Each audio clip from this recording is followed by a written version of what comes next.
Rain tapped against the tall courthouse windows, blurring the view of a gray city. Inside, the air was heavy, not from the weather, but from the silence that followed broken vows. Evelyn Carter sat quietly on the wooden bench, hands folded tightly in her lap. Her wedding ring, a delicate band of gold with a single sapphire, caught the light just once before she twisted it off and placed it on the table before her. Across from her sat Daniel Carter, her husband of 12 years, the man she once thought would be her forever.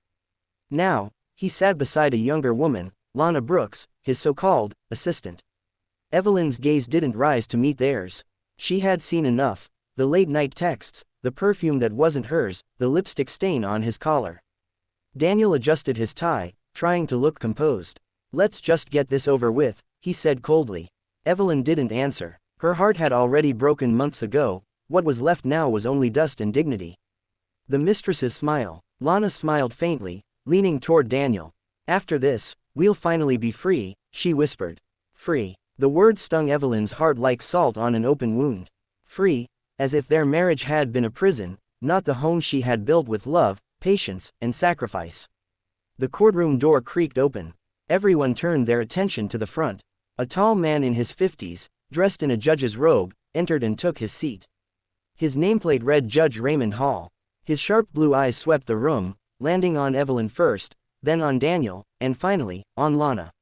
For a brief second, he seemed to recognize something, a flicker of disappointment perhaps, or pity. "The papers." Judge Hall cleared his throat. "Mr. and Mrs. Carter, I have before me your signed petition for divorce. I see both parties are present. Before I proceed, I must confirm, you both fully understand what you are agreeing to." Daniel leaned forward. "Yes, Your Honor." Evelyn hesitated, then nodded softly.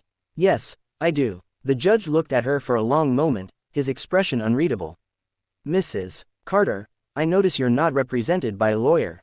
Are you sure you want to proceed without counsel?" "I have nothing to fight for anymore," she said quietly. "Let him have what he wants." A faint murmur spread through the courtroom. Daniel's attorney smirked. "That's very gracious of her." Judge Hall raised an eyebrow. "Is it, or is it tragic?" No one answered. Memories on trial. While the judge reviewed the documents, Evelyn's eyes drifted to the man she once loved. She remembered the night they met, at a library, of all places. He'd been charming, awkwardly confident, with a smile that reached his eyes. They'd spent hours talking about dreams, about how he wanted to build something meaningful. And she had believed in him. She had believed so much that she'd given up her own job to help him start his architecture firm. She'd done the books, written the proposals, supported him through the lean years. When he succeeded, she thought they had succeeded. But then came the parties, the clients, the compliments from younger women, and the distance grew. What had begun as whispered laughter turned into empty nights and lonely mornings. The judge's pause. After a few minutes of silence, Judge Hall put down the papers.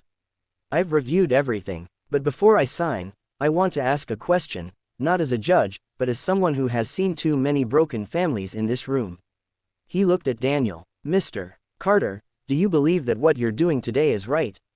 Daniel blinked. "With all due respect, Your Honor, I don't think that's a legal question."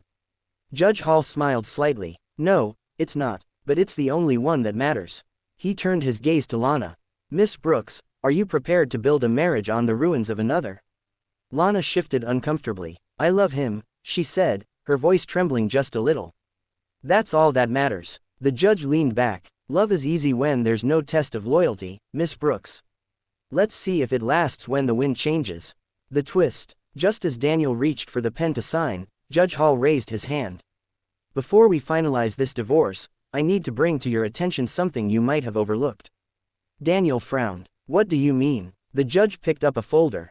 "According to your prenuptial agreement, which you both signed in 2013, in the event of infidelity proven before divorce, the faithful spouse retains ownership of all marital property and business shares." The color drained from Daniel's face. "That can't be right." "Oh, but it is," the judge interrupted. "And Mrs. Carter has submitted evidence, messages, photographs, and witness statements from your office.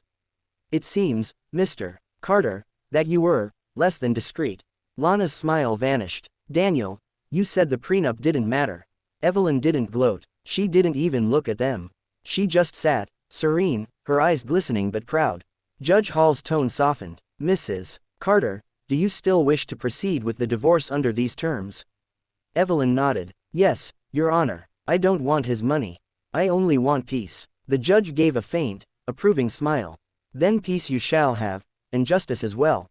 The fall. Daniel's voice cracked. Wait. This isn't fair. She can't just take everything. Judge Hall's gavel struck sharply. You broke your vows, Mr. Carter. Fairness left when loyalty did. Lana stood up, tears welling in her eyes. You told me you'd be free and rich. You said she'd signed everything away. Daniel glared at her. Don't start now, Lana. Their argument filled the courtroom, echoing like a bitter melody. People whispered, a few even shook their heads. Evelyn sat still, her silence louder than their shouting. Judge Hall finally said, Mr. Carter, this court grants your divorce, but be advised, you will transfer all business assets and property rights to Mrs. Carter as per your contract. You may retain personal items only. Daniel slumped back, defeated. His lawyer tried to argue, but the gavel came down again, final, merciless, and echoing with truth. The aftermath. Outside, the rain had stopped. Sunlight broke through the clouds, casting a golden glow across the courthouse steps. Evelyn stepped out, breathing in the cool air. She felt light, lighter than she had in years. Her heart still ached, yes, but it was no longer chained. Behind her, Daniel stormed out, shouting into his phone, while Lana followed, crying. They passed Evelyn without a word. Judge Hall exited moments later, carrying his briefcase. Mrs. Carter, he called gently. She turned, surprised. Yes, Your Honor. He smiled kindly. You handled yourself with remarkable grace. Many people come here burning with anger. You came with dignity. Evelyn smiled faintly. I didn't want revenge. I just wanted to remember who I was, before I forgot. Judge Hall nodded. Then you've already won. A new beginning. Weeks passed. Evelyn sold the mansion she once shared with Daniel. She donated part of the proceeds to a shelter for women starting over, women like her. She moved into a cozy cottage by the coast, with white curtains that danced in the wind and a little garden where roses bloomed.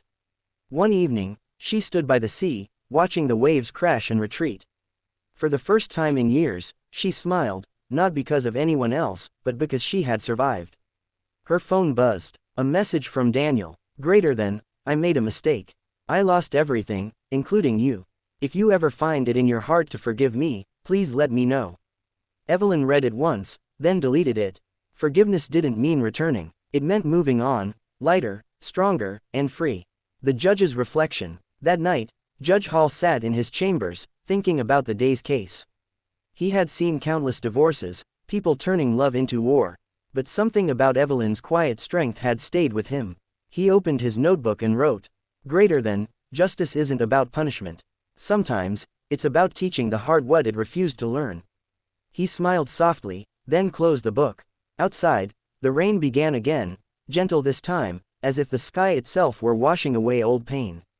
The moral. Love is fragile. It demands truth, loyalty, and courage, three things easily lost, rarely regained. Daniel thought he could replace a heart with beauty. Lana thought she could build happiness on betrayal. But Evelyn, she understood something far deeper, that walking away with peace is far greater than staying for pride. And so, in that courtroom where love once died, something else was reborn, respect, dignity, and freedom. Epilogue. 1 year later. Evelyn opened her cafe by the ocean, Blue Sapphire Cafe, named after the stone from her wedding ring. It became a quiet sanctuary for people seeking comfort, warmth, and healing. One morning, a young woman came in crying. She'd just discovered her husband's affair. Evelyn handed her a cup of coffee and said softly, Don't let betrayal define your worth. Sometimes, the people who break you only teach you how strong you truly are. The woman looked up, surprised. Did that happen to you? Evelyn smiled. It used to. But now, I just call it my beginning. Outside, the sea roared softly, endless, forgiving, free.